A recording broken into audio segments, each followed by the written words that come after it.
নারীদের কিন্তু দায়িত্ব আছে, নারীদেরও স্বামীর প্রতি কর্তব্য আছে। এক,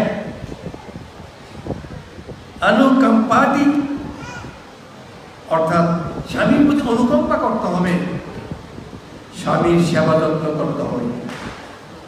যথাসময়ে স্বামী যে সময়ে খায়, যে সময়ে ঘুমায়, যে সময়ে সিগারেট পান বিড়ি খায়, কথা কথা ওই সময়ে ওই জিনিস যেন ঠিক মতো যায়। ঠিক আছে, একটু ইশারাতে জিজ্ঞেস করলাম আর কি। যেমন স্বামী সকাল 8টায় নাস্তা খায়, বউ স্বামী বেচারা নিজে নিজে চা বানাইয়া চলে গেল, অথবা এই তুমি একটু বাজার থেকে চা আনো, রুটি আনো। একদিন রুটি খাইলো, আরেকদিন পরোটা খাইলো, আরেকদিন চাপাতি খাইলো, সেটা পেট খারাপ হইল। স্বামীর প্রতি সেবা যত্ন যথাসময়ে যেন হয়, কোনো কমতি হবে না, কমতি হলে হবে না। এটা স্ত্রীর দায়িত্ব। যে স্ত্রী এভাবে স্বামীকে সেবা যত্ন করবে, শুধু এই একটা পুণ্যের ফলেও স্বর্গে যেতে পারে।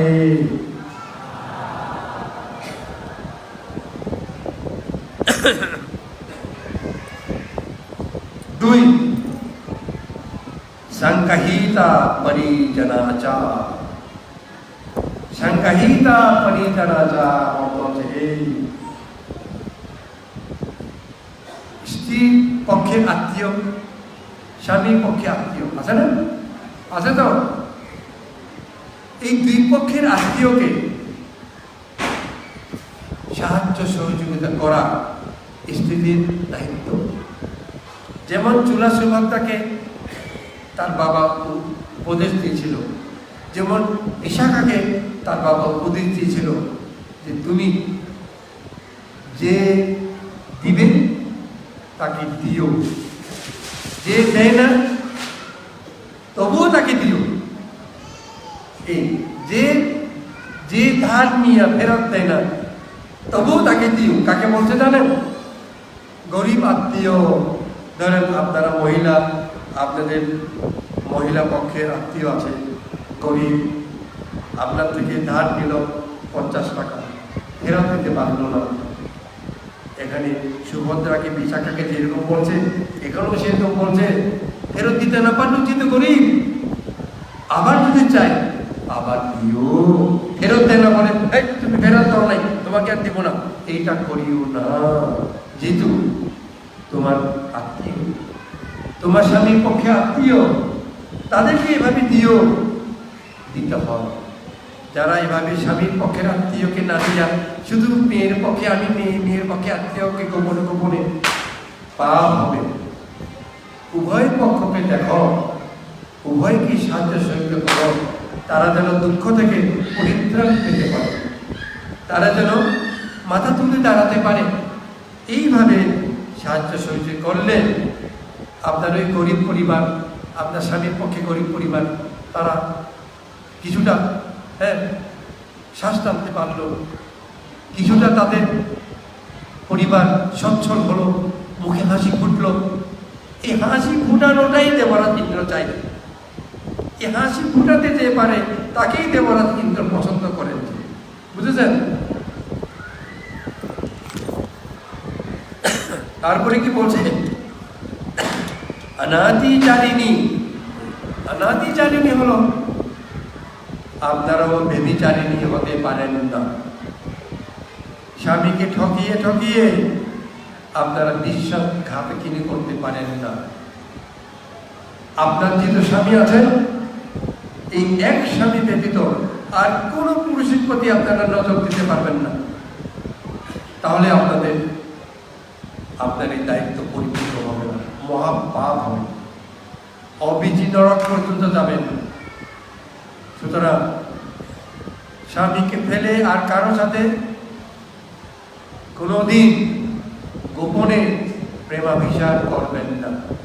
আমি মেয়েদেরকে কিন্তু আমি শ্রদ্ধা করি, মেয়েরা আমার মায়ের জাত, কিন্তু এই ব্যাপার যখন আসে আমি কিন্তু স্পষ্ট কথা যখন বলি, মেয়েরা রাগ করে। কেন জানেন? মেয়েরা ব্যভিচারিণী হয় বেশি, স্বামীকে ঠকায় বেশি, গোপনে কারোর সাথে মিশতে পারলে মিশে ত্যাগ করুন। এরকম জাতক অনেক আছে। এই জন্য ভগবান বুদ্ধ কি বলছেন আরেক জায়গায়, তোমার স্ত্রীকে তুমি প্রশংসা করিও না। তোমার স্ত্রী যেদিন বৃদ্ধা হইবে, যৌবন কথা হইবে, তখনই প্রশংসা করিও। কেন বলছেন বুদ্ধ এটা? যেই নারীর যতদিন যৌবন থাকবে, এই নারী ততদিন ব্যভিচারিণী হতে পারে। আমার কথা নয়, এটা জাতকে অনেক আছে। এরকম গল্প অনেক আমি শোনাতে পারবো। সেই জন্য পুরুষদেরকেও বলি, তোমরা যারা বুদ্ধিমান স্বামী, স্ত্রী ওইরকম হয় কিনা নয়, কড়া নজর রাখতে হবে তোমাদের। তোমরা যদি কড়া নজর রাখতে না জানো, তোমাদের স্ত্রীরা যদি ব্যভিচারিণী হয়, তোমরাও দায়ী থাকবে। তুমি কেন নজর রাখতে পারো না? তুমি কিন্তু তোমার স্ত্রীর গতিবিধি বুঝতে পারো না। তাই সাবধান, কোনোদিনও স্বামীর প্রতি বিশ্বাসঘাতকতা করবেন না। এই একটা। তারপরে অনুরাখাতি, এই যে অনুরাখাতি যেটা বলছিলাম, রক্ষা করতে হবে। এখন সংসার আপনার, স্বামী তো আপনাকে চাবিও দিয়ে দিল, টাকাও দিয়ে দিল, আমি সব পেয়ে গেলাম, আমি এখন মিনিস্টার, মন্ত্রী, আমি এখন রানী। হ্যাঁ, সত্য আপনি রানী, কিন্তু ওই প্রত্যেকটা পায়ে পয়সা স্বামী চাইলেই আপনি হিসাব দিতে বাধ্য থাকবেন। স্বামী যদি বলে আমাকে একটু হিসাব দাও না, হিসাব দিতে জানতে হবে আপনাকে। তাই আপনি এক পয়সাও এদিক ওদিক করতে পারবেন না। পয়সা পেয়েছেন বলে আপনি ইচ্ছা মতো উড়াই দিলেন, বিভিন্নভাবে উড়াই দেয়। কাপড় চোপড় কিনে বলে আমি তো খারাপ কাজ করি না, আমি কাপড় কিনছি যে। তোমার তো 50 সেট কাপড় আছে, এখনো কাপড় কেন কেন? সোনা কিনছি যে, সোনা কিনতে তো নষ্ট হয় না, পরে বিক্রি করা যাবে, যুক্তি অনেক দেখাবে। কি দরকার তুমি সোনা কিনবে? তাই কোনোভাবে টাকা উড়াতে পারবেন না। টাকা যদি আপনি খরচ করতে চান, কাপড় চোপড় এই সে কিনবেন, স্বামীকে বলবেন এরকম কিনলে কেমন হয়, স্বামী তখন না বলবে না। তাই আপনার স্বামী বিশ্বাস করে যে ধন দৌলত চাবি আপনার হাতে তুলে দিবে, আপনি বিশ্বাস রেখে সম্পূর্ণভাবে সুষ্ঠুভাবে রক্ষা করবেন, যেন কোনো রকমের স্বামীর বিশ্বাসটা আপনার উপর নষ্ট না হয়। স্বামীর প্রদত্ত ধন সম্পদ একটা কোটি পয়সা যেন আপনার নষ্ট না হয়, দেখাশোনা রক্ষা করা আপনাদের দায়িত্ব। এইরকম মহিলা চাই। তারপরে সবশেষে আনালাসাচা, অলসতাহীন, অলস্যহীন নারী হতে হবে। অলস করলে হবে না। এই এটা একটু করো না, আমার জন্য এক কাপ চা করো না, আসে লাগে। আসেনি আপনাদের? আসেনি কারো? হাত তুলবেন তো, হাত তুলবে না, নিজের খুব ভালো করবে যে। আমি ওলা হাত তুলি দেখাইতাম। আছে এরকম অনেক আছে, তুমি করো আমি জানি না, আমার সময় নাই, এরকম বলার বউ অনেক আছে। হবে না, উচিত না। একটু কি বলছি না, স্বামীকে সেবা করতে হবে। সেই জন্য শুধু স্বামীর ব্যাপার নয়, গোটা সংসার দেখাশোনা করার জন্য, রক্ষণাবেক্ষণ করার জন্য আপনাকে সদা সর্বদা জাগ্রত থাকতে হবে, সজাগ। আলসি করতে পারবেন না।